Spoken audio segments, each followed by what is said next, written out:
type in harsh, and it will bring all the answers for you, even how to say it to them. And that's what we covered today, and that's what we'll pick up with right now as we return to our subject, how to deal with these harsh questions when we're presenting Islam to people. We already talked about that you need to live Islam and be a good example. We already mentioned the fact that we have to use Islam ourselves before we tell other people about it. Also, we mentioned that we have to have some proper knowledge, not the least of which is to have Arabiya, so that when you talk about something, you know what it really means. Or, in the case where you don't know, say, I don't know. But let's find out together, and that'll help people come to Islam. Now, suppose somebody comes to us and they said this harsh question, whatever it might be, you already looked it up on the internet, you've got your answer there, but how do you give them the answer? Because it's not a debate. It's not a debate. We're not trying to put them down. We're not trying to be a public figure. I don't need to be famous.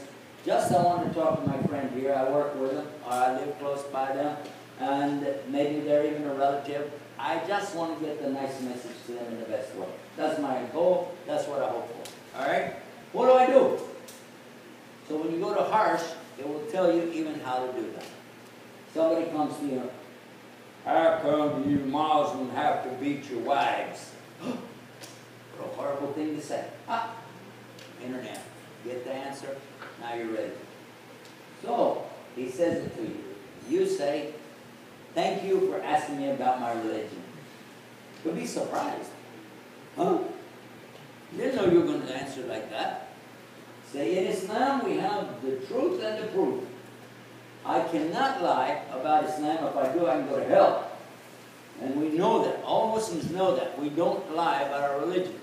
But, just in case I make a mistake, or if you don't believe what I just said, everything about Islam has been preserved, has been recorded. It's there. You can check it for yourself. The evidence is standing there very clear.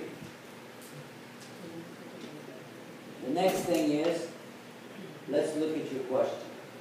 And realize that there may be truth in your question, but sometimes these questions are perverted. The questions are not right. We gave the excuse a little earlier today that if somebody came to you and said, can you finish a sentence for me with one word? I want you to say one word for me. That's it. I'll give you the microphone. Just give me one word.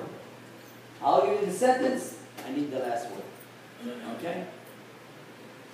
All Muslims are... And what will they say? What are they going to say?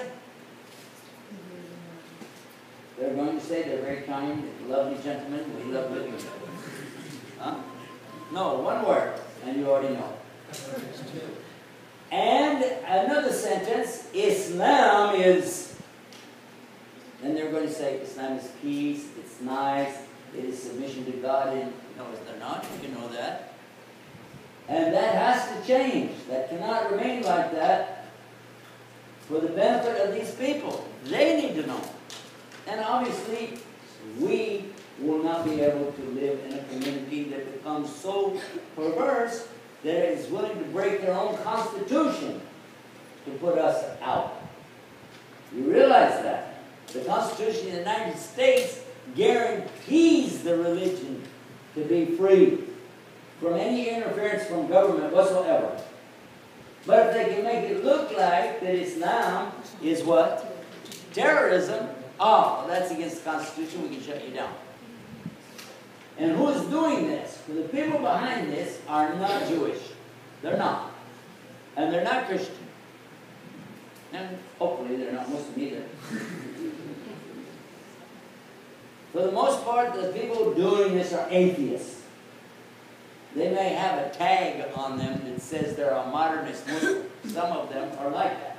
Some may wear a tag that says they are a modern-day Jew or modern-day Christian, but in reality, they don't really believe, or they would never do what they're doing. These people are a minority, but they're putting a big influence in the media and a big influence with the politicians, and they're trying to scare people. we stand on this? Let's think about it. Islam has an answer for any possibility, any contingency that should arrive. We are prepared if we know our deen. And we look back to the Rasul Sallallahu Alaihi Wasallam and his companions, and we realize they too were afflicted with some very heavy accusations that were not true. They were being accused of, the Prophet being accused of magic. And Allah said in the Quran, no, your companion is not doing magic, and he's not Majnun, he's not crazy. They said things like that. They accused Muhammad Sallallahu Alaihi Wasallam and his companions of many things. But one thing they never accused them of. They never accused the early Muslims of being careless. They were never accused of that. Because everybody knew that wasn't true. They knew that they were actually the victims, not the perpetrators. So how do we deal with it? Well, our biggest problem has only been one thing: our lack of communication. We have insisted on keeping our culture, not our religion, our culture.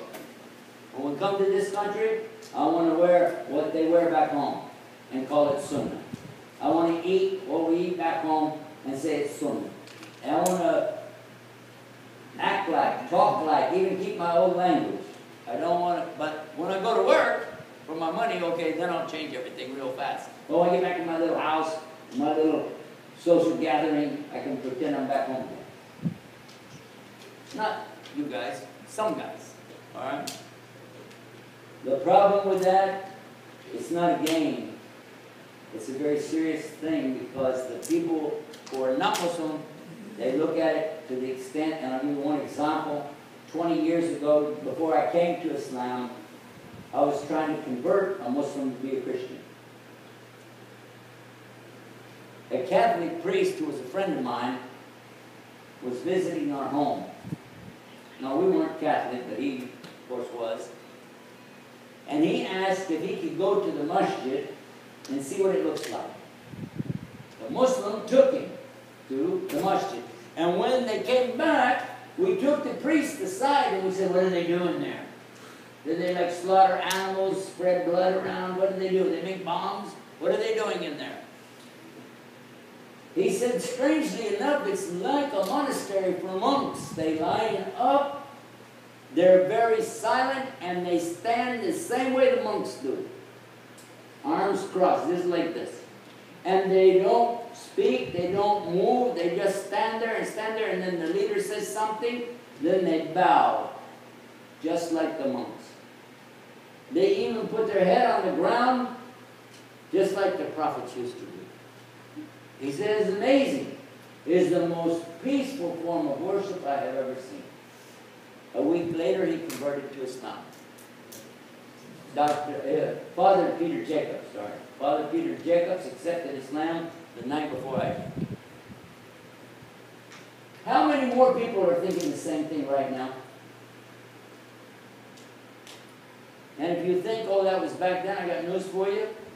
This year, our masjid, we tore down an old house and we're going to build, we built it actually, it's not finished yet, a new masjid. In the meantime, we need a place to go.